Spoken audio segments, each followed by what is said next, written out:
আজ 27 মে 2024 সাল সোমবার বঙ্গোপসাগরে তৈরি হওয়া রেমাল ঘূর্ণিঝড় কিন্তু ক্রমশ এগিয়ে আসছে স্থলভাগের দিকে। যত স্থলভাগের দিকে এগিয়ে আসছে ততই তার বিধ্বংসী তাণ্ডব ক্রমশ বাড়ছে। ইতিমধ্যে এটি সিভিয়ার সাইক্লোনিক স্টর্মে পরিণত হয়েছে। রবিবার মধ্যরাতের আগেই জানা যাচ্ছে স্থলভাগে আছড়ে পড়তে চলেছে এই ঘূর্ণিঝড়। যেখানে রয়েছে সেই অংশের সমুদ্রের ওপরে অতীব বেগে হাওয়া বইছে এবং আবহাওয়া দপ্তরের সূত্র থেকে জানা যাচ্ছে ঘন্টায় 100 কিলোমিটার বেগে ঝোড়ো হাওয়া বইছে। যেটা আরও জানা যাচ্ছে ঘূর্ণিঝড় গত 6 ঘন্টায় 13 কিলোমিটার বেগে স্থলভাগের দিকে এগিয়ে আসছে। ঝড়ের প্রভাব কিন্তু ইতিমধ্যেই পড়েছে এবং তার ফলে সমুদ্র উত্তাল হয়েছে।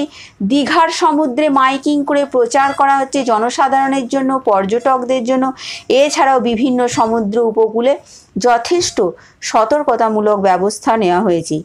এই মুহূর্তে বাংলাদেশের খেপুপাড়া এবং পশ্চিমবঙ্গের সাগরদ্বীপের মাঝখানে স্থলভাগে প্রবেশ করবে ঘূর্ণিঝড় রেমাল। জলপথে আছড়ে পড়ার সময় রেমালের গতিবেগ থাকবে 120 থেকে সর্বোচ্চ 135 কিলোমিটার পর্যন্ত হতে পারে। আপাতত রেমাল ঘূর্ণিঝড় এখন অবস্থান করছে মোংলা থেকে প্রায় 310 কিলোমিটার দক্ষিণে, খেপুপাড়া থেকে 207 কিলোমিটার দক্ষিণে, আর দক্ষিণ পশ্চিমে সাগরদ্বীপ থেকে রয়েছে 240 কিলোমিটার দক্ষিণ এবং দক্ষিণ পূর্বে।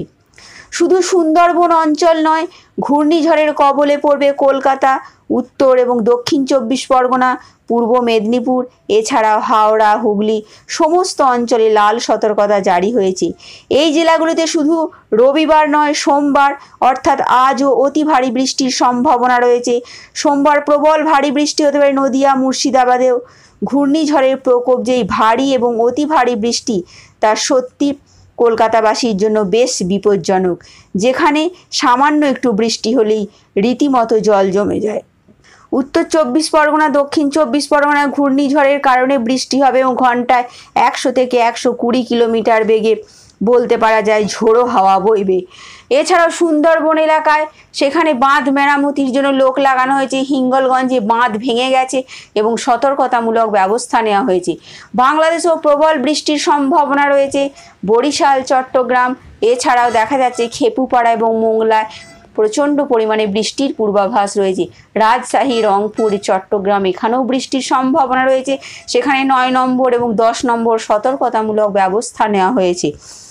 আজও বৃষ্টি চলবে এবং আগামী সোমবার, মঙ্গলবারও বৃষ্টির সম্ভাবনা রয়েছে দক্ষিণবঙ্গের বিভিন্ন জেলায়। তবে এই ঘূর্ণিঝড় যেভাবে আছড়ে পড়ছে বিভিন্ন জায়গায় কিন্তু সমুদ্র উপকূল উত্তাল হয়েছে, সমুদ্রে জলোচ্ছ্বাস দেখা যাচ্ছে। এটুকুই ছিল এখনকার মতন আপডেট। Thanks for watching.